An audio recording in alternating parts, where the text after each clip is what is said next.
don't mention the women's liberation movement. It was my ruination. Miss World 1970 was held on the 20th of November, yes you guessed it, 1970. It was the highest rated British TV show of the year. Everyone watched the show, kids, parents, and grandfathers desperately tried to find out what is Miss Australia's favourite hobby. Riding elephants and likes meeting people. And they weren't disappointed. The show was hosted by British sex symbol Michael Aspel and judged by professional pageant connoisseurs such as Glenn Campbell, Joan Collins, and the High Commissioner of Malawi. The show became the focus of much anger and vitriol when the live show was famously disrupted after a triggering monologue from one of America's most iconic comedians. Let's analyse what the F went down. This is Bob Hope versus women's liberation.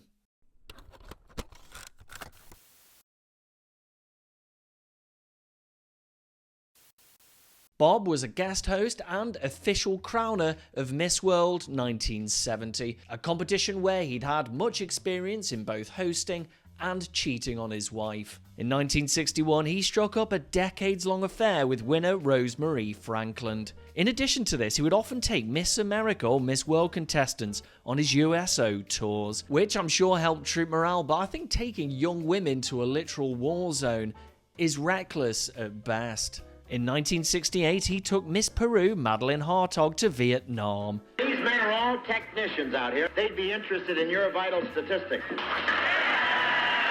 And she'd received so many death threats from her countryfolk for entertaining US troops, the Peruvian president had to assign her his personal bodyguard. I'm going to give a bit of a backstory to Bob and his attitudes and actions leading up to the event that made him the perfect outlet for female hatred.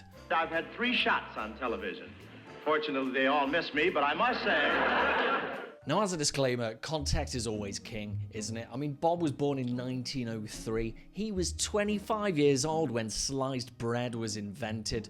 So it makes sense that some of his philosophies may seem outdated by today's standards. I like Bob Hope, but I realise that in some aspects he definitely was a man of his time. Bob was one of the best joke performers in history, and it's taken for granted now because there's so much stand-up comedy everywhere. I mean, even my postman has a Netflix special, but he was a genuinely innovative comedian. They're installing a direct teletype between Moscow and Washington. If there's a war, we'll be the first to know.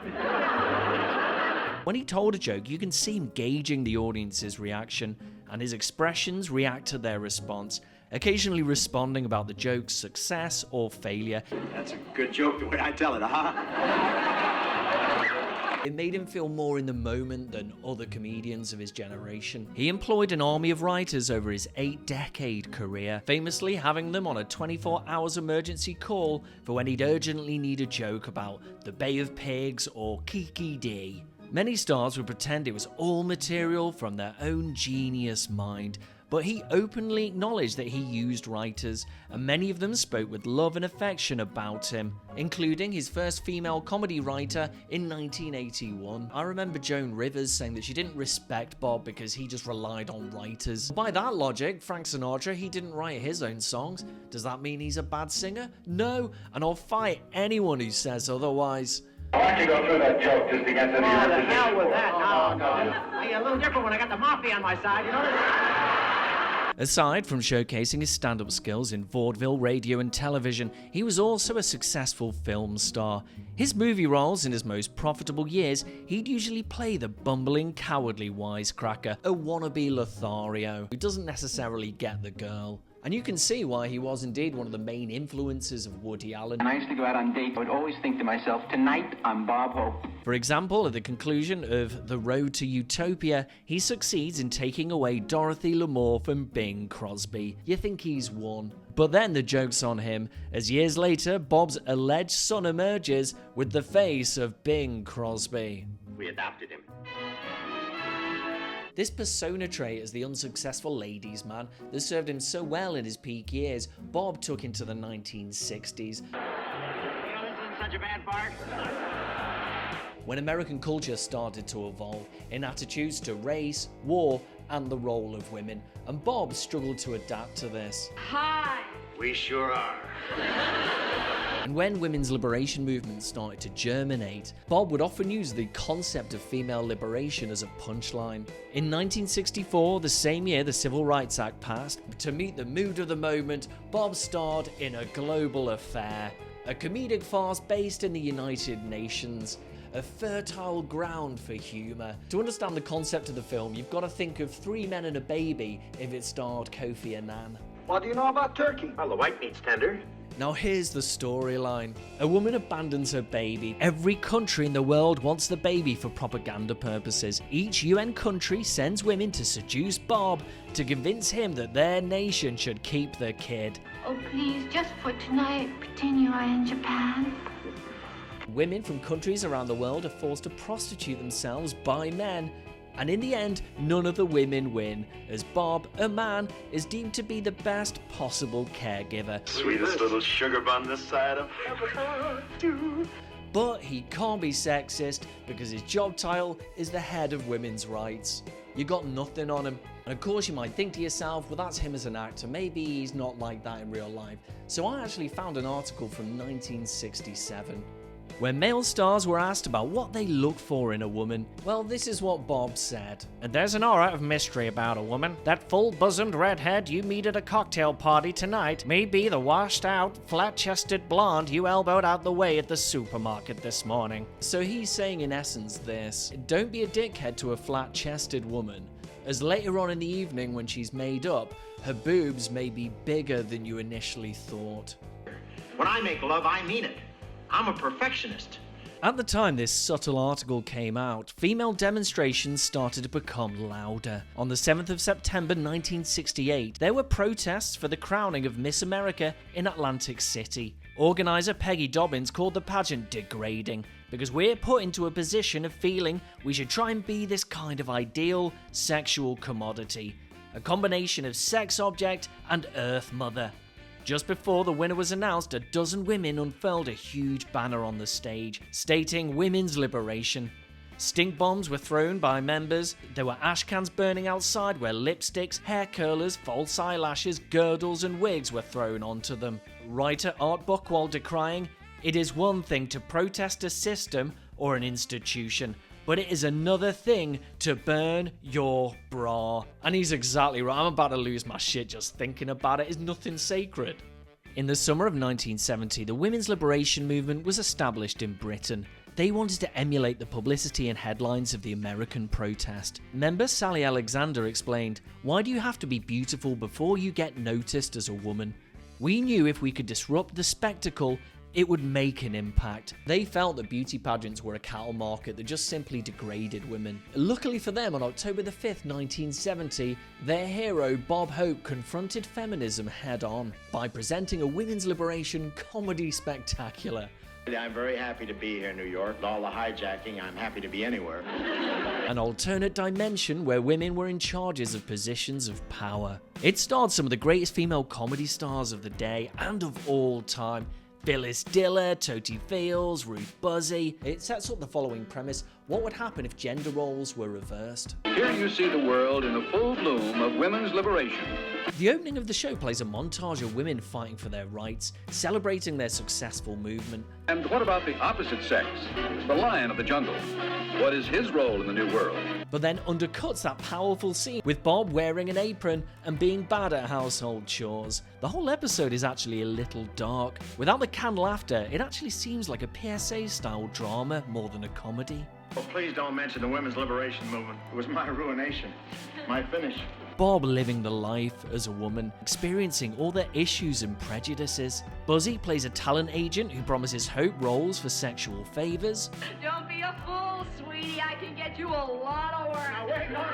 He plays a Playboy bunny and a group of women sexually harass him. The trouble with you women, you think of us as toys, nothing but sex symbols. Well, you're wrong. We're human beings. And Diller has now replaced Bob as the star comedian, causing him great personal distress. That's my show. I've been with them for years. And then it ends with him being happy to be a house husband. Woman's lib has completely changed my whole life. Yeah, she's the breadwinner now, and I do what I can to make this house a home. And a final monologue as a tribute to his female co-stars. Thank you, ladies, for sharing your sparkle with us. Good night. What is immensely surprising about this show is that it's actually pretty innovative. Apart from Don Knotts, who is mandatory for any show in the 70s, the cast are all women, and in each sketch, they're the ones that come out on top. Guaranteed not to fade, blister, or peel. Wish I could say the same for you. And Bob is really putting their talents over, and this is without any sexual references. A very special extra thanks to our gang of lovely comedians who dropped by just long enough to steal the show. And what makes it so funny is the women seem to be really relishing their roles to parody male stereotypes. Now, I think it is true that Bob did genuinely respect female comedy performers, but the issue was, if he was with a woman more famous, I guess, for being a sex symbol, like Raquel Welch, he'd then become Leery Bob. Or girls. Now let's get to the infamous show. Prior to the Miss World contest on November the 20th, 1970, there was a lot of controversy already surrounding it. On the eve of the contest, Madge Crystal Johansson, Miss Sweden, the favourite to win, stunned the organiser by denouncing the competition as a cattle market, saying that if she wasn't contractually obliged to be there, then she would just walk away. The morning of the show, a small bomb exploded under a BBC van. Now, no significant damage was done to the broadcasting van, and no one was harmed, but it was definitely a threat. It wasn't the Women's Liberation Group. It was later discovered to be planted by a young anarchist group called the Angry Brigade, but it made the upcoming TV event a little bit tense. As the live show began, a 50-plus group of women and men laid in waiting, and for half an hour, everything seemed as smooth as Michael Aspel's hairdo. It was Coronator Bob's monologue that lit the fuse. Ladies and gentlemen, Mr. Bob Hope. And I'm going to give you a blow-by-blow account. Wordplay that Bob would have probably put into a joke. Having been born in Eltham, London, it's the homecoming anyone could want. As he walks to the microphone with a man holding cue cards the size of Ben Nevis. His opening gag immediately splits the room. I am very, very happy to be here at this cattle market tonight. Meeting a jeer from the crowd with just plain antagonism. Moo. He tries a pun that doesn't get the laugh he was maybe expecting. No, it's quite a cattle market. I've been back there checking calves. Then, like someone does at every show, reassures people there'll be no terrorism here tonight. About the bomb blast, I want to assure you there's nothing going to get blown up here tonight. You can see the usual confident Bob constantly looking at his cue cards, almost thinking to himself, is this the one that's going to get the room rocking? No, I've been a girl watcher since, well, that's how my nose got this way. You know, every joke he's done thus far has been about him being horny for women, and gives a creepy insight into why he maybe takes those young women away on his USO tours. we take Miss World on our Christmas trip every year. It's a morale booster for me. His jokes start bombing harder than the Angry Brigade. When the guys see her up there on the stage with me, it keeps them in a fighting mood.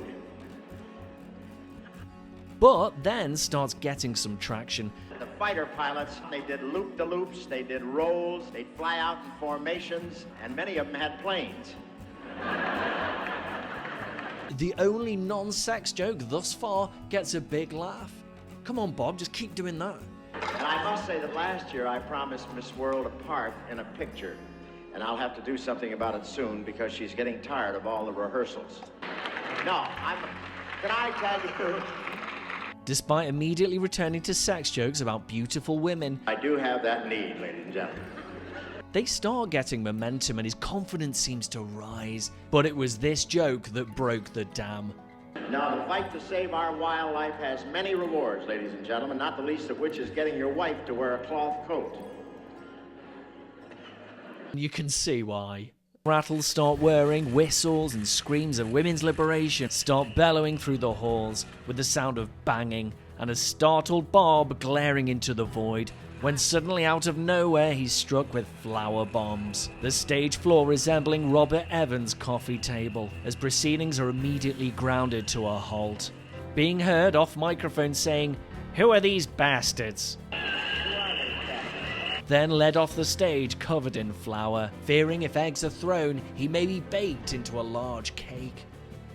There were threats made earlier in the week to disrupt the contest Co-organizer Julia Morley allegedly grabbing hold of Hope's ankle so he wouldn't run away backstage.